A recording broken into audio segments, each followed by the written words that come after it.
So today I'm going to break a side of free range pork. First thing you see me doing there, walking my fingers up, is actually counting the rib bones, because I want to cut between the 4th and 5th rib bone.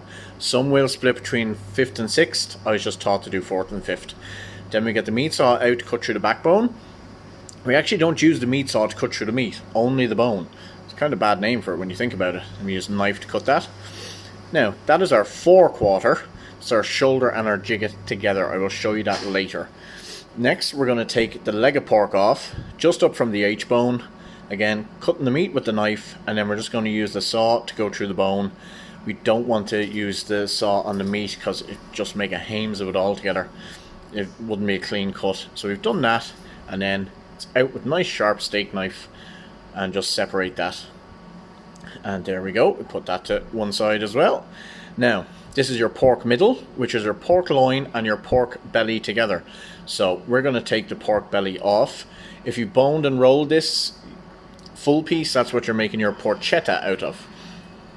So I like to mark it just up from the blade bone, and again using the meat saw, just cut through those rib bones.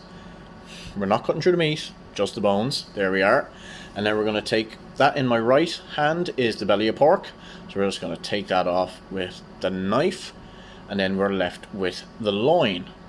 So I'll just show you a few of the cuts here now, just for educational sake. That's your loin, so you get your chops off that, chops on the bone or off the bone, rolls into a lovely roast. That's where your back rashers are coming from, the loin or the back of the animal. So we just hang that up out of the way. Now, next we have the belly of pork. There we are, my absolute favorite cut of pork for slow roasting, or you can cut ribs off it for the barbecue as well. Very popular. Customer come in, so I had to turn off the camera. We're back on again. That's your leg of pork, so that's going to be used for ham. We'll dry cure that one, and should we see you in a couple of weeks. Now, this is our forequarter, as I said before. We have the collar, as we call it here in Ireland, or the jigget, and we have the shoulder. So what I'm doing there is just dividing the forequarter into those two different cuts. So I'll just show them to you once I cut through it there with the knife. So both beautiful for slow roasting, absolutely delicious. This is what you want for your pulled pork. That's your jigget or collar, and then that's your shoulder.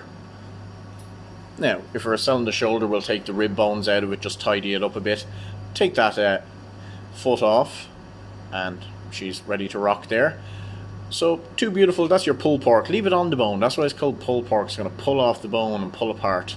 Just nip those labels off. That's my traceability, and that's the side of pork.